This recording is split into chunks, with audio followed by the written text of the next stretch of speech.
Good evening. तो कैसे हो आप लोग? मैं हिदायत और आप देख रहे हो मेडिकस बायोलॉजी। तो आज हम बात करने वाले हैं डिसइंफेक्शन एंड स्टेरिलाइजेशन के बारे में, क्योंकि हमने पिछली वीडियो में जाना था स्टेरिलाइजेशन के बारे में। पिछली वीडियो में हमने जाना था इन्फेक्शन के बारे में, और हमने ये समझा था इन्फेक्शन क्या होता है। इन्फेक्शन वैसे फॉरेन पार्टिकल्स होते हैं जो हमारी बॉडी में एंटर करके और हमारी बॉडी को इन्फेक्टेड करता है, यानी हमारी बॉडी पर हार्मफुल इफेक्ट डालता है, उसे हम इन्फेक्शन कहते हैं। तो उसी इन्फेक्शन को डिस्ट्रॉय करने के लिए जो हम मेथड अपनाते हैं उसे डिसइंफेक्शन कहते हैं। डिसइंफेक्शन का एग्जांपल क्या हो सकता है? अगर हम किसी केमिकल्स के द्वारा माइक्रो ऑर्गेनिज्म को डिस्ट्रॉय करते हैं उसे ही डिसइंफेक्शन कहते हैं। स्टेरिलाइजेशन भी होता है जब हमारी बॉडी पर या हमारी हैंड्स पर या हमारे क्लोथ्स पर जो माइक्रो ऑर्गेनिज्म प्रेजेंट होते हैं उसी माइक्रो ऑर्गेनिज्म को डिस्ट्रॉय जो करते हैं उसे ही हम स्टेरिलाइजेशन कहते हैं। तो आज हम डिसइंफेक्शन एंड स्टेरिलाइजेशन के बारे में पढ़ा लें। तो सबसे पहले हम इसकी डेफिनेशन की बात करते हैं। तो डेफिनेशन की बात किया जाए तो डेफिनेशन इसका ये हो सकता है, जब हम किसी भी माइक्रो ऑर्गेनिज्म को केमिकल्स के द्वारा डिस्ट्रॉय करते हैं उसे हम डिसइंफेक्शन एंड स्टेरिलाइजेशन कहते हैं। स्टेरिलाइजेशन भी आप कह सकते हो। तो बात करते हैं टाइप्स ऑफ डिसइंफेक्शन की, यानी डिसइंफेक्शन कितने टाइप्स के हो सकते हैं। तो सबसे पहला यहाँ पर कंकरेंट डिसइंफेक्शन। तो हम जानते हैं कंकरेंट डिसइंफेक्शन क्या होता है। अगर मैं कंकरेंट डिसइंफेक्शन की बात करूँ तो कंकरेंट डिसइंफेक्शन वैसा डिसइंफेक्शन जब कोई भी पेशेंट सीवियर कंडीशन में हो जाए और सीवियर कंडीशन में हॉस्पिटल में एडमिट हो, और एडमिट होने के ड्यूरिंग जितनी भी उसकी जो सेल्फ बिलोंगिंग्स होती है, सेल्फ बिलोंगिंग्स यूज की जाए और वो डिसइंफेक्शन हो और उसे हम वो इन्फेक्टेड हो और हम उसे डिसइंफेक्टेड करें, उसे ही हम कंकरेंट डिसइंफेक्शन कहते हैं। अगर बात करते हैं दूसरे नंबर की, तो दूसरे नंबर पे आता है टर्मिनल डिसइंफेक्शन। तो बेसिकली टर्मिनल डिसइंफेक्शन वैसा डिसइंफेक्शन जब कोई भी पेशेंट की डेथ हो जाए या बेकार हालत से अच्छे हालत में आ जाए। कहने का मतलब कोई भी पेशेंट ठीक हो जाए तो उसके जो बिलोंगिंग्स होते हैं, उसकी जो आर्टिकल्स होते हैं, जो यूज किए हुए जो आर्टिकल्स होते हैं उसे ही जो हम डिसइंफेक्ट करते हैं उसे ही हम टर्मिनल डिसइंफेक्शन कहते हैं। अब अगला बात करते हैं प्रोफिलेटिक डिसइंफेक्शन। तो प्रोफिलेटिक डिसइंफेक्शन क्या होता है? अगर मैं प्रोफिलेटिक डिसइंफेक्शन की बात करूं तो प्रोफिलेटिक डिसइंफेक्शन वैसा डिसइंफेक्शन जब हम फ्यूचर में किसी बीमारी से बचने के लिए, फ्यूचर में किसी इन्फेक्शन से बचने के लिए जो हम आर्टिकल्स का यूज करते हैं, आर्टिकल को डिसइंफेक्ट करते हैं, उसे ही हम प्रोफिलेटिक डिसइंफेक्शन कहते हैं। प्रोफिलेटिक डिसइंफेक्शन वैसे डिसइंफेक्शन जैसे वाटर को हम बॉईल करके पीते हैं, और भी बहुत सारी चीजें जैसे हैंड वॉश करते हैं, हैंड वॉशिंग होती है, तो आप कह सकते हो प्रोफिलेटिक डिसइंफेक्शन। तो लाइक आप ये कह सकते हो prevention is better than cure, as a you can say. And अब बात करते हैं स्टेरिलाइजेशन के बारे में कि स्टेरिलाइजेशन के कितने टाइप्स होते हैं। तो अगर मैं स्टेरिलाइजेशन के टाइप्स की बात करूं तो स्टेरिलाइजेशन के टाइप्स बेसिकली जो होते हैं वो 4 टाइप्स होते हैं। मैंने लिखा, पहला हमने लिखा natural method, physical method, mechanical method and chemical method. तो हमने 4 मेथड लिखा। 4 मेथड भी जो क्या है वो सारे में 2-2 करके हैं, किसी में 3-3 करके। तो अब जानते हैं नेचुरल मेथड में कौन कौन से आते हैं। अगर मैं नेचुरल मेथड की बात करूं तो नेचुरल मेथड में सनलाइट आते हैं, एयर आते हैं। तो नेचुरल मेथड में बेसिकली ऐसा होता है, जब सनलाइट की अगर मैं बात करूं तो सनलाइट में क्या होता है कि हमारी जो अल्ट्रावायलेट यूवी रेज होती है, सन से निकलने वाली जो अल्ट्रावायलेट यूवी रेज होती है, उसी के जरिए हम अपने आर्टिकल्स को स्टेरिलाइज करते हैं।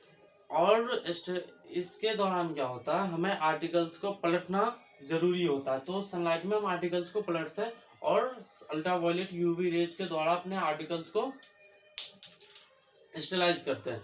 अगर मैं अगले पॉइंट्स की बात करूं तो अगले पॉइंट्स में बेसिकली क्या होते हैं, एयर। एयर में बहुत सारे टाइप्स आ जाते हैं। अगर हीट एयर भी होते हैं, नॉर्मल एयर भी होते हैं, नेचुरल एयर भी होते हैं जो हमारी इन्वायरमेंट वगैरह में होती है।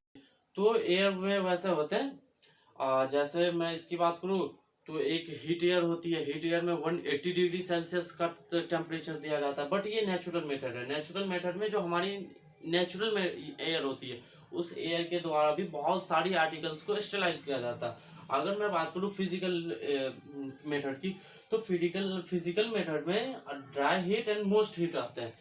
ड्राई हीट की अगर मैं बात करूँ तो ड्राई हीट के अंदर ओवन जो होते हैं, ओवन के अंदर आर्टिकल्स को रख दिए जाते हैं और 160 डिग्री सेल्सियस का टेम्परेचर 1 आवर्स तक दिया जाता है। 1 आवर्स तक 160 डिग्री सेल्सियस का टेम्परेचर दिया जाता है। इसके अंदर बेसिकली हम सिरिंज, कांच वगैरह की वस्तुओं को स्टेलाइज करते हैं। और इसके अंदर एक और चीज होता है, हम रबड़ की वस्तुओं को स्टेलाइज नहीं कर सकते ड्राई हीट में। तो ये हमारा था ड्राई हीट। अगर मैं मोस्ट हीट की बात करूँ तो मोस्ट हीट में क्या होता है, इसके अंदर हम basically a lot of things को स्टेलाइज करते हैं। इसके अंदर ऑटोक्लेव एक मशीन आती है। ऑटोक्लेव मशीन के अंदर 121 डिग्री सेल्सियस का टेम्परेचर देते हैं और बहुत सारी आर्टिकल्स को एक साथ स्टेलाइज करते हैं। उसे ये मोस्ट हीट स्टेलाइज कहते हैं। अगर मैं मैकेनिकल मेथड की बात करूं तो मैकेनिकल मेथड में बेसिकली जो होते हैं स्क्रबिंग, सेडिमेंटेशन, फिल्ट्रेशन आते हैं। तो स्क्रबिंग हमारी जो सबसे ज्यादा काम होती है वो हैंड्स के द्वारा ही होती है। तो हैंड्स के द्वारा जो हम बहुत सारे काम करते हैं तो हैंड्स को भी स्टेलाइज करना बहुत जरूरी होता है।